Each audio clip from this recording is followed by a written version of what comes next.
On Sunday, March 3rd at around 3:40 Eastern Time, I saw a team that consisted of Stephen Curry, Draymond Green, and Klay Thompson with Steve Kerr calling the shots. I saw this Golden State Warriors team play a game against the Boston Celtics where they went out there and just got downright spanked. And I hate to use that term, but that's what I saw as I watched that game on TV yesterday. And I don't think I've ever seen anything like that while watching a basketball game live. That was crazy. It was like after the second or third possession, it felt like the Boston Celtics didn't miss another shot for the rest of the game, and this game was over by the second quarter. And by the time the fourth quarter was over, this was a 50-plus point victory for the Boston Celtics, their third one of this season. And to put into terms how dominant this Boston Celtics team has been so far this season, before going into this year, the Boston Celtics as an entire franchise only had 3 50-point victories, and we've seen them have some of the greatest teams ever assembled in NBA history, with players like Larry Bird, Robert Parrish, Kevin McHale, Paul Pierce, KG, Rajon Rondo. So the Boston Celtics have seen some great players and some great teams, but none of the teams have been beaten on teams like this. And another way we can establish the dominance of the Boston Celtics during the 21st century, starting in the year of 2000. This team has the third best net rating. Best net rating behind the 2001 Lakers and the 2016-2017 Golden State Warriors, and those are considered to be two of the greatest teams in NBA history. So the Boston Celtics, they've been doing everything right so far this season. They are currently the hottest team in the NBA on an 11-game winning streak. They have put themselves so far ahead of the competition in both the Eastern and the Western Conference. It would take something catastrophic for them to not have the number one seed clinched in both conferences. And then looking at them in team success, the Boston Celtics, they rank top 5, top 3, top 2 in a lot of things. Offensive rating, they're number 1. Defensive rating, they're number 2. Rebounds per game as a team, they're number 1. 3-pointers made per game, they're number 1. So the Boston Celtics, they have been downright dominant this year, and we have to blame the Milwaukee Bucks for this, because what the Milwaukee Bucks did this summer, going out and getting trading Jrue Holiday to the Portland Trailblazers to bring in Damian Lillard, left Jrue Holiday as a sitting duck for the Boston Celtics, and they went out and got him.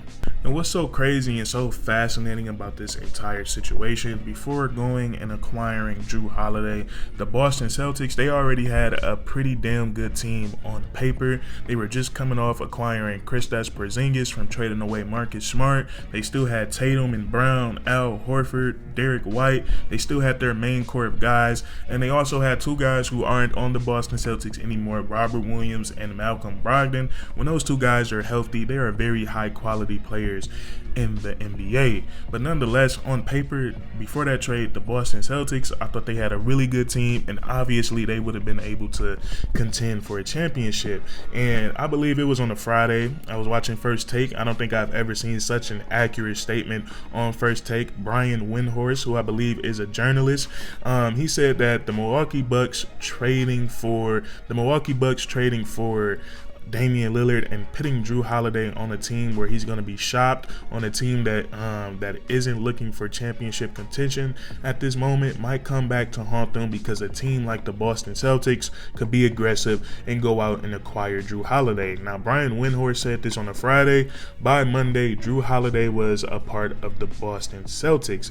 Now, when we look at this trade right here, I think before it, the Boston Celtics, they probably would have been, they still would have been exceptional on the offensive side of the ball.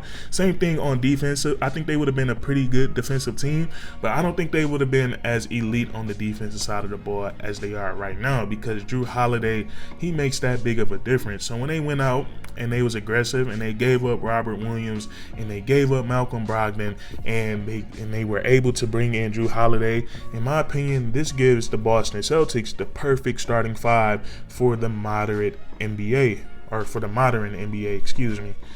So I think the Boston Celtics, I think they have the perfect starting five with Jrue Holiday, Derek White, Jaylen Brown, Jason Tatum, and Kristaps Porzingis.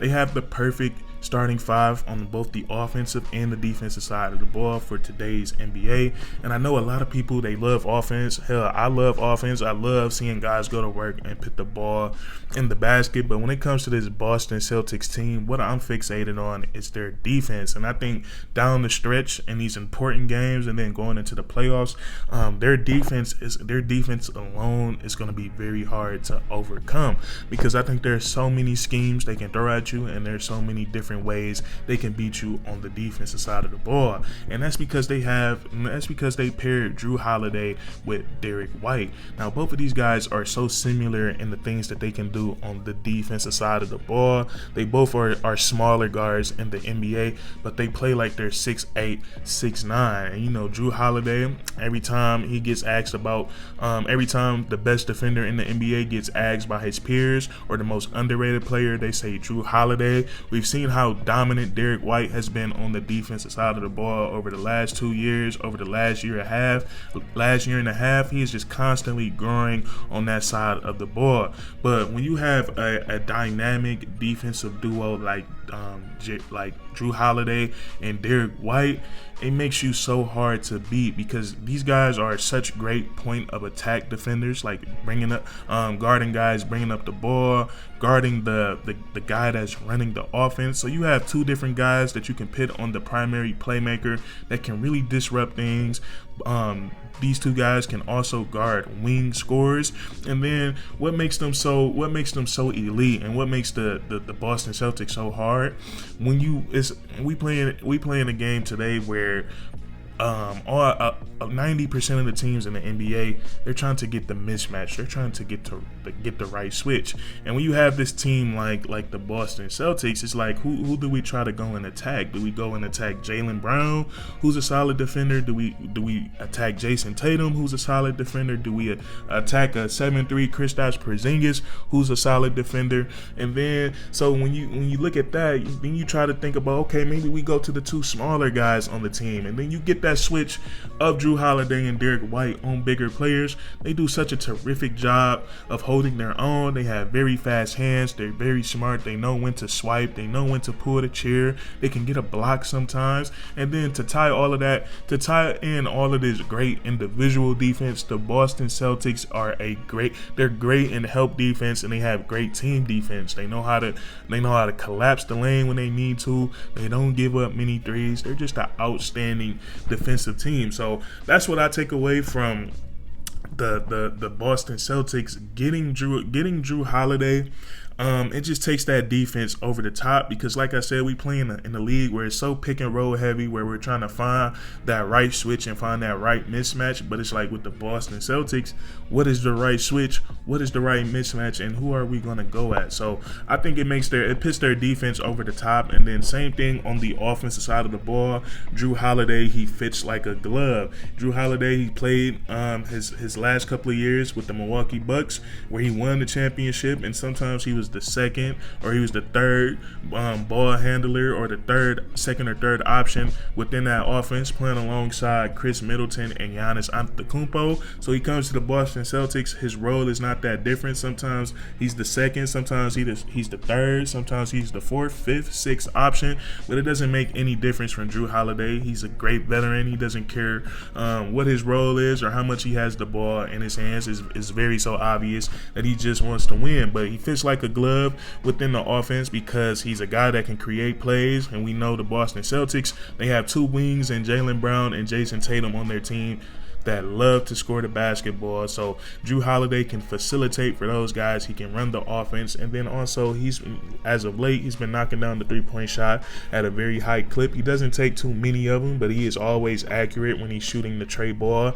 So he can spot up and play without the basketball in his hands. And then, like we said, Jrue Holiday has been one of the most underrated players in the NBA. He can do so much more than run an offense and knock down spot up threes. He can actually create create his own shot. He can operate the pick and roll. He's a bigger, stronger guard. He doesn't mind posting up smaller guards. So Jrue Holiday, I think they had a solid point guard in Malcolm Brogdon. I think Jrue Holiday, his impact is a little bit better than Malcolm Brogdon's is right now. We talked about just what Jrue Holiday does for this team defensively. I think it is so important. And then just pairing him with a guy like Derek White, you essentially they're both so good defensively. You could say you have two Derek Whites on this team, or you could say you have two Jrue Holidays. It doesn't really matter. Both of those guys are dogs on the defensive side of the ball. But that's what I want to that's what I want to talk about with you guys today. Blame the Milwaukee Bucks for how dominant the Boston Celtics are. Pitting him and the Portland Trail Blazers, pitting him in a position where he's going to be shocked, allowed the Boston Celtics to get this insane starting five. So it's going to be very interesting coming down the stretch of the season. And by the time the playoffs start, I'm praying that all these teams stay healthy in both the Eastern and the Western Conference, because it really is going to be a movie. And I hope we can get some of them playoff vibes that we used to get a few years ago. I feel like we haven't had that vibe. We haven't had that playoff vibe in a while. But I got a good feeling about this season if everyone stays healthy. But that's going to be it for today's video. If you enjoyed, please leave a like, comment down below if you agree or disagree, and then subscribe. Subscribe for more weekly content. We do this all the time, man, and that's curtains.